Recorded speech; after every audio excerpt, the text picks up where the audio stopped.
Olá, nós somos o grupo 6 da turma 3 de Física 26 e hoje nós vamos falar um pouco sobre a braquistócrona.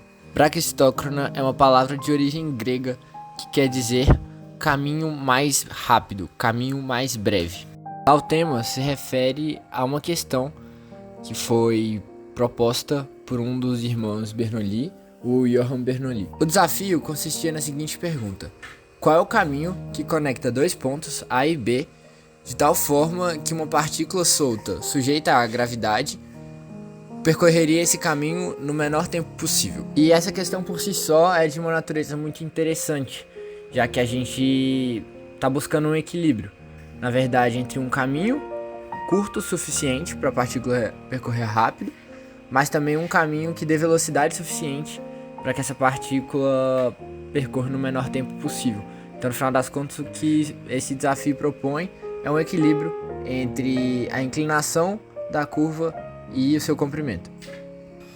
Bom, apesar desse problema ter sido proposto dessa forma pelo Bernoulli, na verdade, Galileu já tinha pensado sobre essa problemática bem antes, na sua época, e naquele momento ele acreditava que a melhor curva que obedeceria essas propriedades dadas e propostas seria um arco de circunferência.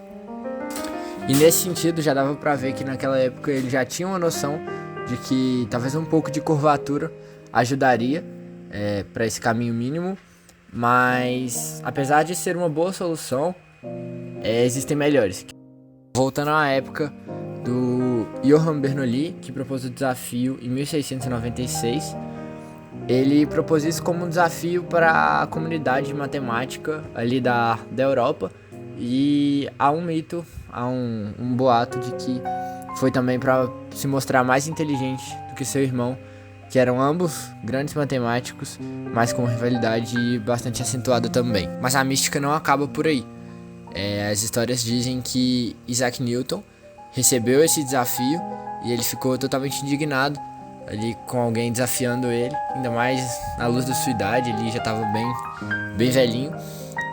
Mas mesmo assim, a história famosa diz que Isaac Newton virou a noite resolvendo esse problema e mandou sua solução para uma revista de matemática da época, em que ele colocou sua solução anonimamente, resolvendo o desafio proposto ali por Bernoulli. E o que os boatos dizem também é que mesmo estando sem o nome do autor ali, ele reconhecia um leão por suas garras. E esse é um dos motivos que fez tal problema ficar tão famoso, porque além do problema de matemática, ele foi um problema ali de muita rixa e muita mística em torno dos matemáticos e dos cientistas da época. Mas no fim das contas, por que o Johann Bernoulli tinha lançado esse desafio para os matemáticos lá da Europa, sendo que ele já tinha resolvido o problema? Esse motivo era basicamente porque ele sabia que a solução dele era muito inteligente e ele só queria se mostrar mais inteligente do que os outros.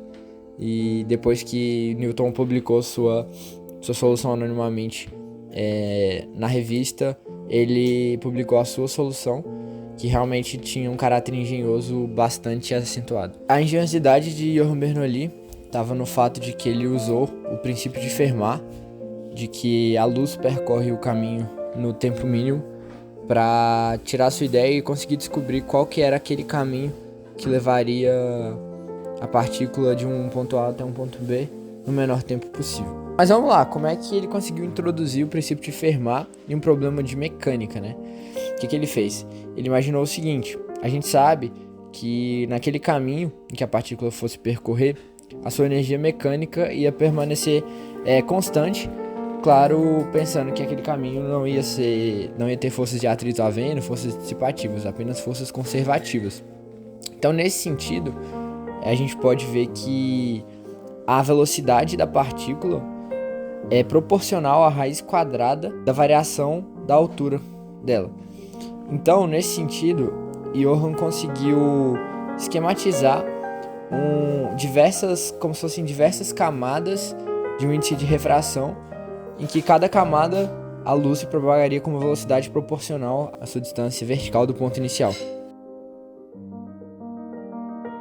Bom, nesse sentido, aplicando diversas leis de Snell, consecutivamente, a gente chega numa relação muito interessante, que é de seno de θ sobre raiz de y sendo a distância vertical do ponto inicial até o ponto atual, ela é uma constante.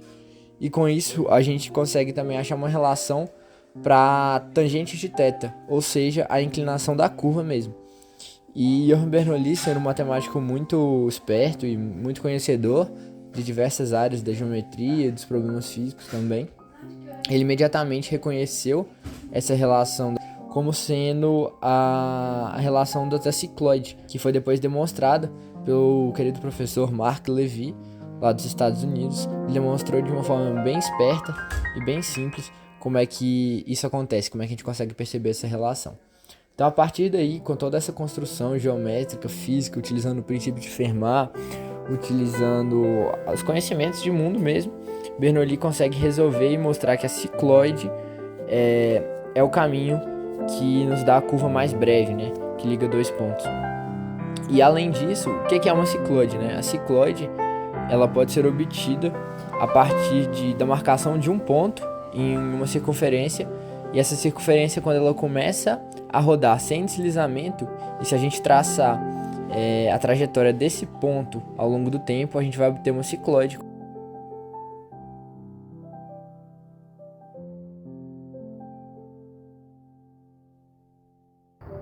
Boa noite, professor. Estamos aqui para comprovar a trajetória cicloide, que é uma backstócona. A gente está aqui com o nosso equipamento. A gente botou uma lanterna na roda da bicicleta e a gente vai andar e capturar a imagem com uma câmera de longa exposição para poder capturar a cicloide em movimento. É isso aí, espero que fique bacana. Agora 4h07 da manhã. Bora lá.